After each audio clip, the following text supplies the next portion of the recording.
কথায় আছে অভাগা যেদিক যায় সাগর শুকিয়ে যায়।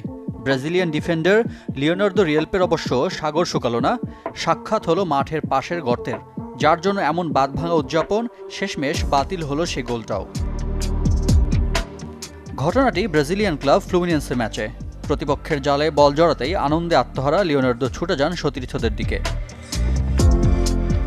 সন্তান সম্ভবা স্ত্রীর জন্য বিশেষ উদযাপনে বল লুকান জার্সির ভেতর।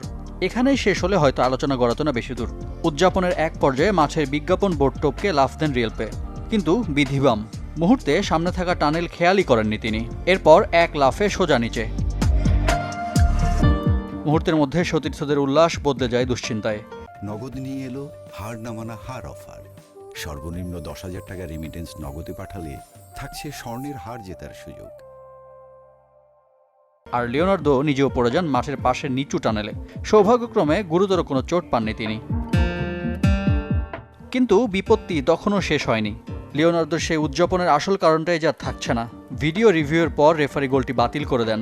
যে গোলের আনন্দে ডিফেন্ডারের এমন ঝুঁকিপূর্ণ উদযাপন, স্কোরবোর্ডে সেটি আর যোগ হলো না। এক মুহূর্তে তাই আনন্দ থেকে হতাশা, আর সঙ্গে এমন এক উদযাপন জানিয়ে সামাজিক যোগাযোগ মাধ্যমে চলছে হাসির রোল। ফুটবলে গোলের পর খেলোয়াড়দের অদ্ভুত উদযাপনের ঘটনা নতুন নয়, কিন্তু গোলই যদি শেষ পর্যন্ত বৈধ না হয়, তাহলে উদযাপনের এই পরিণতি সত্যি দুর্ভাগ্যের। আর ভিএআরের এই যুগে গোলের পর কিছুটা সময় অপেক্ষা না করার ফলটাও হতে পারে হিতে বিপরীত। তা লিওনার্দোর চেয়ে আর কে ভালো বুঝবে। রিফাত হোসেন, চ্যানেল 24।